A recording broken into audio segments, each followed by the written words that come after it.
Hi, and welcome to another vlog from KBC, in which we continue on the series of 100 men and women of the Bible. Today I am going to tell you the story of Jacob. Well, a little snippet of it in bullet points, as this is an epic story. A nail biter sitting on the edge of your seat that would take way more than the 10 minutes or so that I have today. One of the best things about the Bible is that you often come across characters that show us that there is hope for us all. If you want to read about a guy like that, Jacob's your man. You can read the full story in Genesis from partway through chapter 25 through to the end of chapter 33. Now, Jacob was born to Isaac and Rebekah. He is the grandson of Abraham. He has a twin called Esau, and they were an answer to Isaac's prayer. His name means he grasps the heel, or he cheats. This is because he was born holding on to his brother's heel. Jacob was his mum's favourite, whilst Esau was his dad's favourite. And Jacob cheated his brother out of his firstborn birthright inheritance. Genesis 25, 29 to 34 says this. Once when Jacob was cooking some stew, Esau came in from the country famished. He said to Jacob, "Quick, let me have some of that red stew. I'm famished." And Jacob replied, "First sell me your birthright." "Look, I'm about to die," Esau said. "What good is a birthright to me?" But Jacob said, "You must swear to me first." So Esau swore on that oath to him, selling him his birthright. So Esau despised his birthright. In Genesis 27, 1 through 45, it tells us how Rebekah tells Jacob to pretend to be his brother Esau so as to receive Esau's birthright blessing. She did this because she had overheard Isaac telling Esau that he is dying. He wants Esau to go and kill wild game and cook it for him. And then after eating his favourite meal, he will give Esau, his favourite son, his blessing. Rebekah speaks to Jacob and insists that he gets the blessing and sets the scene for Jacob. Jacob lies to his father, telling him that he is Esau, and he gets Esau's blessing. When Esau gets back to find the blessing has been given to Jacob, he is furious and he plans to kill Jacob. Rebekah, again, she learns of his plan and packs Jacob off to a relative in another town for his own safety. Whilst out in the wilderness, Jacob fell asleep and had a life-changing dream. Genesis 28:12 says, "He dreamt of a stairway resting on the earth, with its top reaching heaven, and the angels of God were ascending and descending, and above it stood the Lord. And he said, I am the Lord your God, God of your father Abraham, and the God of Isaac. I will give you and your descendants the land on which you are lying." Chapter 14, "All peoples of the earth will be blessed through you and your offspring. I am with you and will watch over you wherever you go."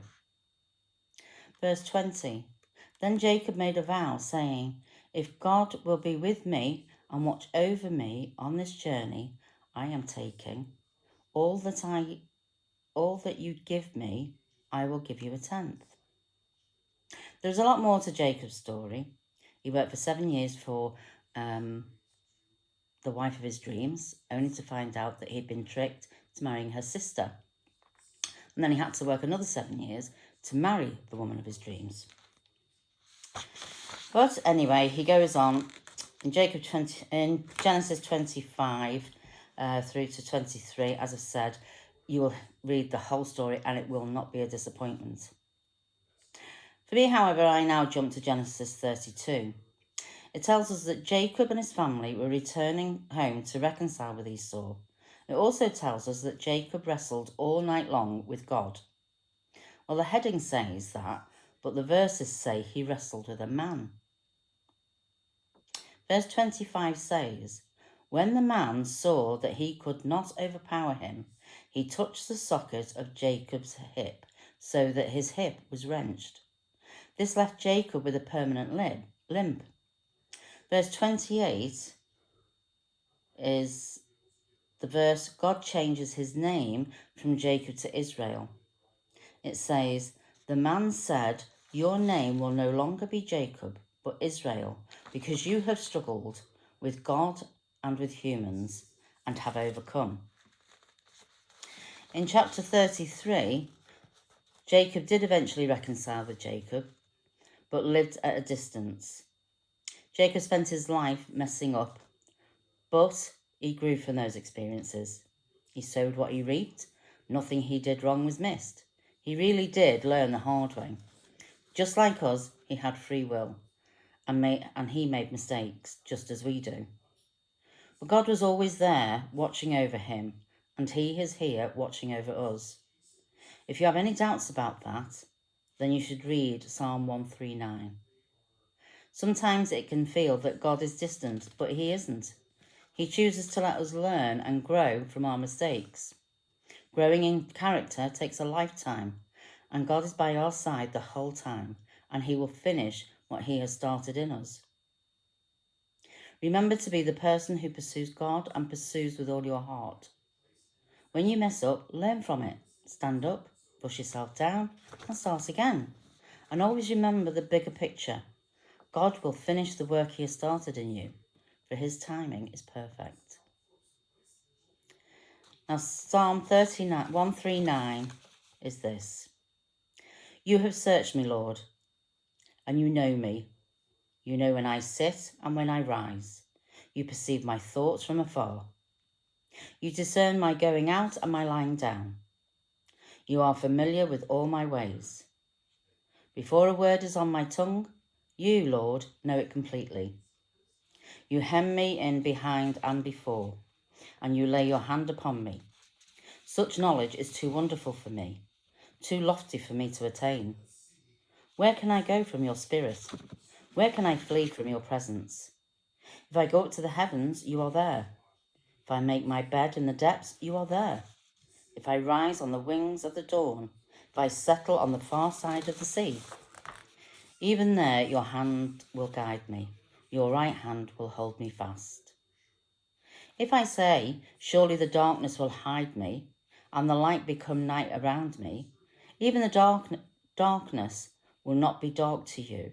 The night will shine like the day, for darkness is as light to you. For you created my inmost being. You knit me together in my mother's womb. I praise you because I am fearfully and wonderfully made. Your works are wonderful. I know that full well. My frame was not hidden from you. When I was made in the secret place, when I was woven together in the depths of the earth, your eyes saw me on my unformed body. All the days ordained for me are written in your book, before one of them came to be. How precious to me are your thoughts, God. How vast is the sum of them, were I to count them. They would outnumber the grains of sand. When I awake, I am still with you.